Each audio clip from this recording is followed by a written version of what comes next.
ये एपिसोड भी स्टार्ट होता है बिल्कुल उसी सीन से जहां पर हम कमांडर जिया और चाइना के प्रेसिडेंट को आपस में बात करते हुए देखते हैं। जहां पर कमांडर जिया बोल रहे होते हैं कि अगर हमने इन सभी मॉन्स्टर्स को इस तरह से आगे बढ़ने से नहीं रोका तो बहुत ही जल्द जियांगनान बेस सिटी दूसरी सिटीज की तरह वार सिचुएशन में फंस जाएगी। कमांडर जिया की ये बात सुनकर चाइना के प्रेसिडेंट सोच में पड़ जाते हैं कि आखिर अब इन मॉन्स्टर्स को रोकने के लिए हम क्या करें। तभी व्यू चेंज होता है, हमें कमांडर लाओली का सीन दिखाया जाता है जहां पर हम देखते हैं कि कमांडर लाओली वहां पर मौजूद सभी ऑफिसर से बोल रहे होते हैं हम इन सी मॉन्स्टर से नहीं डरते और तो और हम किंग ग्रेड के मॉन्स्टर से भी नहीं डरते। ह्यूमैनिटी ने कई दहाइयों से खुद को काफी ज्यादा मजबूत किया है और बहुत सारी बेस सिटीज को बिल्ड किया है। अब इससे कोई फर्क नहीं पड़ता कि इन मॉन्स्टर्स के अगेंस्ट कितनी ही हार्ड बैटल क्यों ना हो जाए, हम इंसान इससे फना नहीं होंगे। इसी वजह से हम इन सभी मॉन्स्टर से नहीं डरते। जिसने हमें वाकई खौफजदा किया वो है ये गोल्डन हॉर्न बेहमूथ। मैं नहीं जानता कि ये गोल्डन हॉर्न बेहमूथ कब फुली रिकवर होकर वापस आएगा, मैं क्या कोई भी नहीं जानता, लेकिन एक बात तो पक्की है कि कोई भी बेस सिटी उसे रोक नहीं सकती।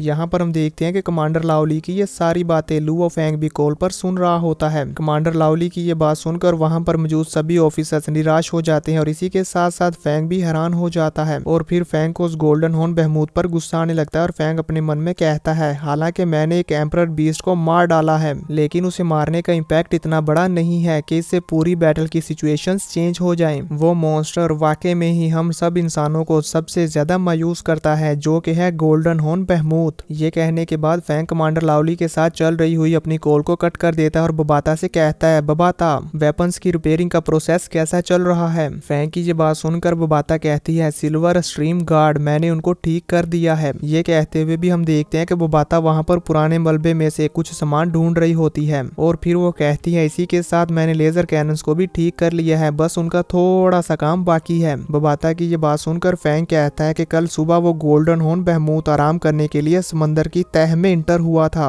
हम नहीं जानते कि वो कब तक बाहर आएगा, इसलिए हमारे पास टाइम काफी कम है। और ये कहते साथ ही फैंग अपनी फ्लाइंग स्पीड को और भी ज्यादा बढ़ा देता है और वहां से स्पीड के साथ फ्लाई करके चला जाता है। तभी सीन चेंज होता है, हमें एक आइलैंड का सीन दिखाया जाता है। इसी के साथ हमें समंदर के अंदर का सीन दिखाया जाता है जहाँ पर हम देखते हैं कि वो गोल्डन हॉर्न बेहमूथ वहां पर रिकवर हो रहा होता है। तभी अचानक से उसकी वो गोल्डन लाइंस चमकने लगती है। इसी के साथ वो गोल्डन हॉर्न बेहमूथ वहां पर खड़ा हो जाता है और अपनी आंख खोलता है। आप सभी लोग स्क्रीन पर देख ही सकते हैं कि ये गोल्डन हॉर्न बेहमूथ यहाँ पर कितने ज्यादा गुस्से में होता है। तभी हमें उसके जख्म का सीन दिखाया जाता है जहाँ से हमें ये मालूम हो जाता है कि ये गोल्डन हॉर्न बेहमूथ अभी भी पूरी तरह से रिकवर नहीं हुआ। अब वो गोल्डन हॉर्न बेहमूथ वहां से फ्लाई करके कहीं चला जाता है। तभी व्यू चेंज होता है, हमें दूसरी तरफ चाइना के प्रेसिडेंट का सीन दिखाया जाता है। वो अभी वहां पर कुछ सोच ही रहे होते हैं कि तभी उनके पास डेंजर अलार्म एक्टिवेट हो जाता है जिसे देखकर वो एकदम से चौंक जाते हैं। इन्हीं के साथ साथ वहां पर मौजूद सभी सोल्जर्स और सभी एल्डर्स भी काफी हैरान हो जाते हैं कि ये अचानक से क्या हो गया। कमांडर जिया जल्दी से भागकर वहां मॉनिटर पर बैठे हुए ऑफिसर के पास जाते हैं और उससे कहते हैं ये क्या हो रहा है, जल्दी मुझे बताओ। वो सोल्जर उन्हें बताता है गोल्डन हॉर्न बेहमूथ जो कि सेवंस आइलैंड पर है वो अभी अभी पानी से बाहर आया है। मेरे ख्याल में वो एंटार्क्टिका के करीब सेवंस आइलैंड के आसपास है। सोल्जर की ये बात सुनकर कमांडर जिया और चाइना के प्रेसिडेंट दोनों ही काफी शॉक हो जाते हैं। आप सभी लोग इनका रिएक्शन स्क्रीन पर देख ही सकते हैं। इसी के साथ हम उस गोल्डन हॉर्न बेहमूथ को देखते हैं जो कि स्पीड के साथ सी के ऊपर फ्लाई करता हुआ जा रहा होता है। अब हमें यहाँ पर ये तो नहीं मालूम कि ये मॉन्स्टर कहाँ पर जा रहा है, पर जहाँ तक मेरा अंदाजा है तो ये किसी न किसी बेस सिटी को ही डिस्ट्रॉय करने के लिए जा रहा होगा। व्यू चेंज होता है, हमें दूसरे मॉन्स्टर्स का सीन दिखाया जाता है जहाँ पर हम देखते हैं कि ये पूरी बीस्ट वेव बहुत सारी सिटीज को डिस्ट्रॉय करते हुए जा रहे होते हैं। इसी के साथ हम फैंग को देखते हैं जो कि फ्लाई करता हुआ जा रहा होता है। तभी अचानक से उसकी कम्युनिकेशन वॉच पर एक नोटिफिकेशन आता है जिसे देखकर फैंग मैप को ओपन करता है। उस मैप को ओपन करते ही फैंग को मालूम हो जाता है कि वो गोल्डन हॉर्न बेहमूथ पानी से बाहर आ गया है। फैंग उसे देखकर हैरान होते हुए कहता है वो गोल्डन हॉर्न बेहमूथ पानी से बाहर आ गया,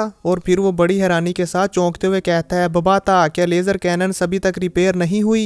फैंग की ये बात सुनकर बबाता भी चौंक जाती है और जल्दी से वहां पर काम करने लगती है और कहती है जल्दी जल्दी जल्दी जल्दी जल्दी। यहाँ पर हम देखते हैं कि बबाता बड़ी स्पीड के साथ उस लेजर कैनन को रेडी करने लगती है। तभी दूसरी तरफ हम फैंग को देखते हैं जो समझ जाता है कि बबाता कुछ ही देर में इस वेपन को रेडी कर लेगी, इसलिए वो भी अपनी फ्लाइंग स्पीड को और भी ज्यादा बढ़ा देता है और अपनी मंजिल की तरफ जाने लगता है। तभी व्यू चेंज होता है, हमें एक मिलिट्री बेस का सीन दिखाया जाता है जहाँ पर हम देखते हैं कि ये मिलिट्री बेस पूरी तरह से डिस्ट्रॉय हो चुकी होती है। अब अचानक से वहां उस मिलिट्री बेस के ऊपर आसमान में लाइटनिंग चमकने लगती है जो कि गोल्डन कलर की होती है, जिसे देखकर हमें ये मालूम हो जाता है कि वो गोल्डन हॉर्न बेहमूथ यहाँ पर आ रहा है। तभी हम देखते हैं कि वो गोल्डन हॉर्न बेहमूथ बिजली की तेजी के साथ वहां पर आ जाता है, जो कि वहां पर आते ही एकदम से पानी के अंदर जंप लगा देता है और फिर पानी के अंदर से बाहर आकर आसमान में फ्लाई करने लगता है। यहाँ पर हमें एक बार फिर से उस मॉन्स्टर के जख्म का सीन दिखाया जाता है, जो कि अभी भी पूरी तरह से रिकवर नहीं हुआ होता। अब वो गोल्डन हॉर्न बहमूत अपना दूसरा बड़ा सा मुंह खोलता है और उस पूरी मिलिट्री बेस को अपने अंदर निगलने लगता है। आप सभी लोग स्क्रीन पर देख ही सकते हैं। जैसे ही ये गोल्डन हॉर्न बहमूत उस पूरी बेस को निगल लेता है तो उसके साथ ही हम देखते हैं कि उसका वो जख्म पूरी तरह से हील हो जाता है। यानी कि दोस्तों, अगर ये गोल्डन हॉर्न बहमूत इस तरह से किसी मेटल को खाता है तो उसकी बॉडी में बहुत ही ज्यादा पावर आ जाती है और अपनी किसी भी इंजरी को पूरी तरह से हील कर सकता है। अब वो गोल्डन हॉर्न बहमूत पूरी तरह से हील हो जाने के बाद वहां पर एक डेंजरस स्माइल देता है। आप सभी लोग स्क्रीन पर देख ही सकते हैं। ये करते साथ ही वो बड़ी स्पीड के साथ वहां से ऊपर आसमान की तरफ फ्लाई कर जाता है और ऊपर जाते ही अपनी पावर को रिलीज करता है। यहाँ पर हम देखते हैं कि उसके अंदर से काफी ज्यादा गोल्डन लाइटनिंग निकल रही होती है और फिर वो वहां पर एक जोरदार रोर करता है। इस गोल्डन हॉर्न बहमूत किसी रोर के साथ ये एपिसोड यहाँ पर खत्म हो जाता है। तो देखेंगे नेक्स्ट एपिसोड में कि आखिर ये गोल्डन हॉर्न बहमूत यहाँ पर क्या करना चाहता है।